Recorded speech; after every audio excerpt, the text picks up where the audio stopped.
आणि सोलापूर जिल्ह्यातील 68 जिल्हा परिषदेच्या जागा आणि 11 पंचायत समितीच्या 136 जागांचं भवितव्य अगदी थोड्याच वेळात समोर येणार आहे। यामध्ये अनेकांचं भवितव्य जाहीर होणार आहे। माळशिरस, सांगोला, माढा आणि मोहोळ मधली लढत ही अत्यंत रंगतदार असेल।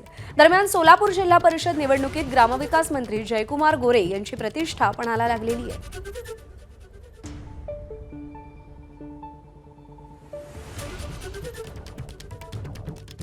सोलापूर जिल्हा परिषदेसाठी आज मतमोजणीला थोड्या वेळात सुरुवात होत आहे।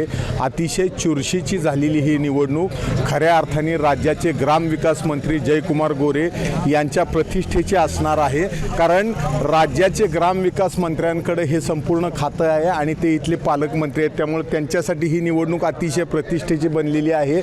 ज्या पद्धतीने या इथं मतदान झालं होतं आणि ज्या पद्धतीने पालकमंत्र्यांवर टीका झाली होती, राष्ट्रवादी काँग्रेस दोघांनी एकत्रित येऊन भाजपला फार मोठं आव्हान देण्याचा प्रयत्न केला होता, तर ते आता सर्व यांचं भवितव्य आता थोड्या वेळात बाहेर येणार आहे।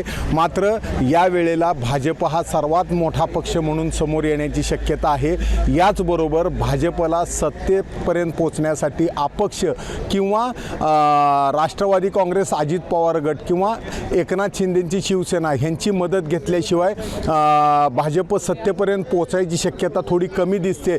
सध्याच्या परिस्थितीत भाजपला 32 जागापर्यंत जागा जाऊ शकतात, मिळू शकतात आणि सोलापूर जिल्हा परिषदेला 35 जागा ज्याला मिळतील तो इथला सत्ताधीश ठरणार आहे। यात जर भाजपने एकट्याच्या जीवावर 35 पेक्षा जास्त जागा मिळवल्या तर पुन्हा एकदा महापालिकेप्रमाणे पालकमंत्री सोलापूर जिल्ह्याचे हिरो ठरणार आहेत। कॅमेरामन सचिन जाडेसह सुनील दिवाण, एबीपी माझा।